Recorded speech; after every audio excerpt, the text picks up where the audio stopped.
ઓને 17 લાખ અને 51,000 રૂપિયાની જરૂર છે.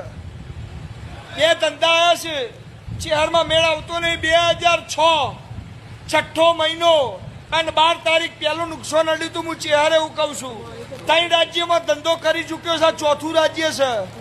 ટોટલ 1,72,00,000 રૂપિયા મોથે ચડી ગયા છે. હું ચેહરે એવું કહું છું. 3 જણા બુચ મારીને જતા રહ્યા છે. હું નારાયણ મેહોણની માતા એવું કહું છું. પહેલો પટકો 45 લાખ રૂપિયાનો ઓર્ડર તો હું ચેહરે એવું કહું છું. બીજો પટકો 52 લાખનો ઓર્ડર હતો. આ ત્રીજા ફટકાના જો હિસાબ નહીં મળતા, લાલ કલરની તારી નોટ હતી અને એનું આગળનું પત્તું જે હતું મેન લાલ કલરનું ફાટી ગયેલું હતું. એમાંથી હિસાબ કરેલા હતા. હું રબારીની માતા એવું કહું છું. સાચું કે ખોટું? આ સાચું હોય તમારું બધાનું બેઠાનું પ્રમાણ જવા દો. તમારું ગાયનું ધર્મ એ હાથ કરું ત્યાં આવજે, ચેહર હાથ કરું ત્યાં આવજે.